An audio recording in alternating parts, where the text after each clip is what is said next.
Hi students, welcome to my channel Perfect English in 30 days class 20. So students, আজি আমাৰ class 2 হল pronounৰ বিষয়. Pronoun মানে সৰ্বনাম. A pronoun is a word that used in place of a noun. Nounৰ পৰিৱৰ্তে যি পদ ব্যৱহাৰ কৰা হয় তাক pronoun বোলে. Pronoun 8 প্ৰকাৰৰ হয়. প্ৰথমটো হল personal pronoun. মানে ব্যক্তিবাচক সৰ্বনাম ইয়াৰ ভিতৰত আছে I, you, we, he, she and they. Example, we all are equal. এই we শব্দটোৱে হৈছে pronoun. we মানে আমি, তো আমি বহুত মানুহ হয়, তো আমাৰ কাৰো নাম ধৰা নাই, মানে আমি ডাইৰেক্ট কৈছো কি we মানে আমি, তো এটোৱে pronoun. Possessive pronoun অধিকাৰবাচক সৰ্বনাম. Mine, ours, yours, his. His pen is black, this pen is mine, this is yours. তো এটো হল possessive pronoun. 3 নম্বৰ হল demonstrative pronoun নিৰ্দেশক সৰ্বনাম. This, that, these, those. Example, this is my school, those are my children.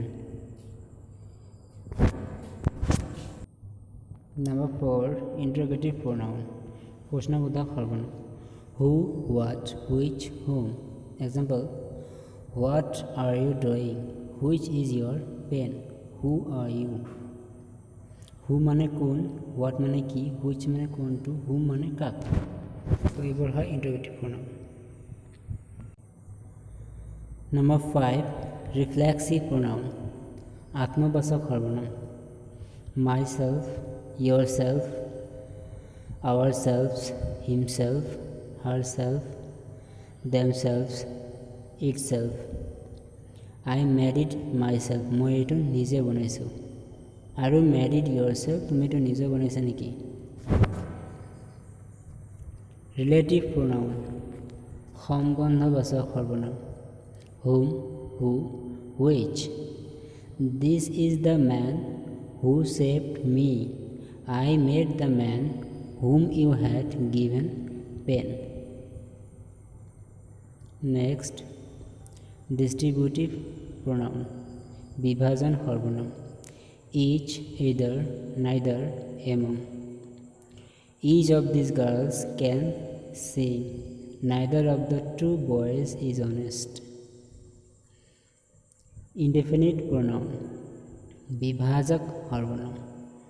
One, none, many, any, both, all. None will live forever.